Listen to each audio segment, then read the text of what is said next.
ทูบแล้วเอายูทูบแล้ว ก็ว่าตัวไหวไม่ได้ข้าวกับเพื่อกเด้อดีเด้อเฮ้ยเ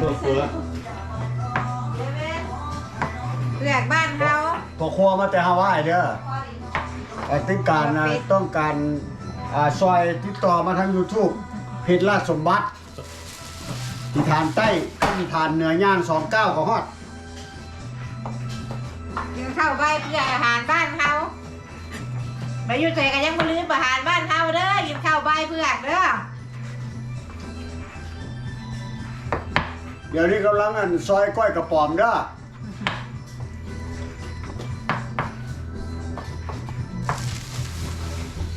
ก็เพื่อก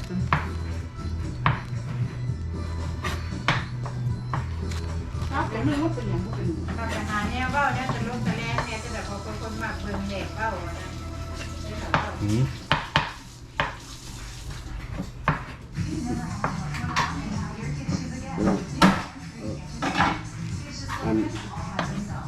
โมงเนี่ยตัวนี้ยัง นี่บอก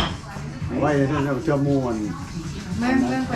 ร้อยหนังตื่น มูว่าพิจิตรอะไรเข้าดิ เข้าร้อนดิ เข้าดิ ตัวเริ่มมาซอยเจอกันเบื้องถือซอยอันนี้หนึ่ง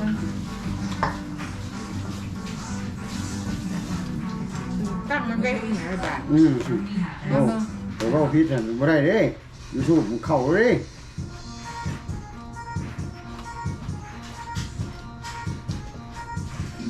เจ้าไปซอยเห็นมันไปแบบซอยหนังซอยหนังนี่มันแล้วกัน โหนอันนั้นบัวเด้อนะดิเบียร์ขาวเว้ยเลยนะ โอนขึ้นมานี่แหละ โอ้แห้งๆเลยไหม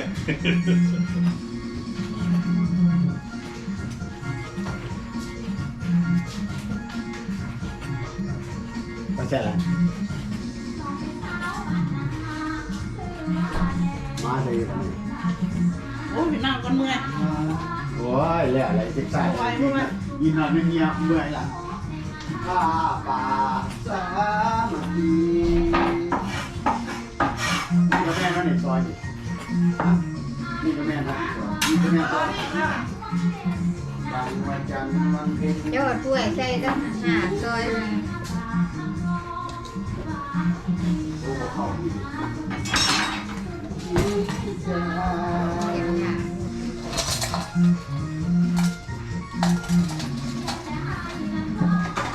หลวงล้อ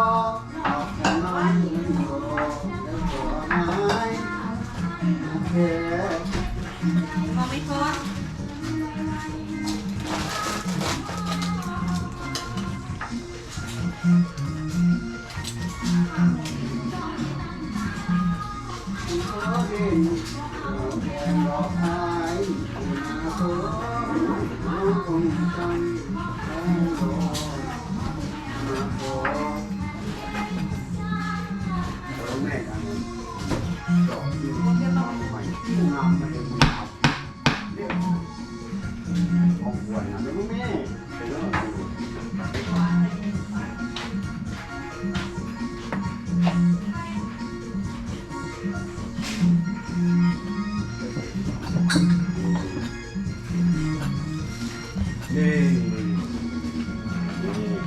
นี่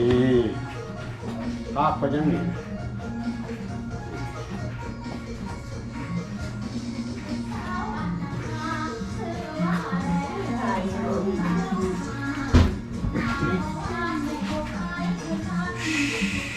คือสี่ห้าป่าสามัคคี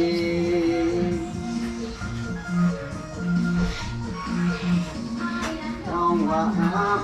ไม่ช่วยเด่นดังว่าจันทร์วันเพ็ญนั่นสีที่ขอฝากครับโนวัดแดด ดัก ใจ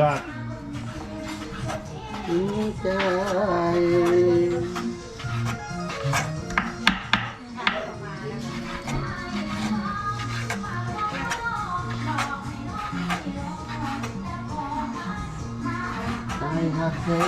แต่จริงใจถ้าเก็บเงินได้ไงที่ฉัน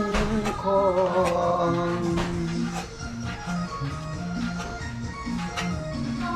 ย จังตาโลเป็นหัวแต่งแต่หัวแพงดอกอ้ายเด็กมาขอ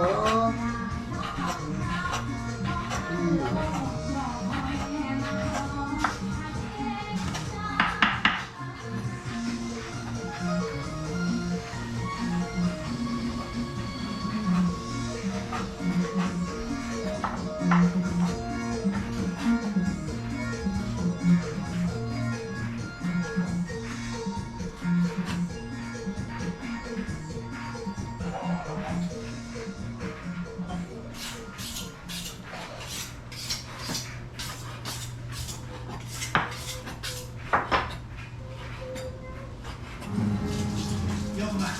one more offence and you'll be behind bars. Flora, you're his mother. Find him something to do. What are you doing right now? Yeah, what's up? ยูทูบมันกับภาพมันกับว่ามันจะสอนเรื่องแต่ไทยคือหมอแล้วพวกแรกหมอจะเป็นหมอ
นี่เราก็ใส่เดี๋ยวมันทอดใช่ป่ะ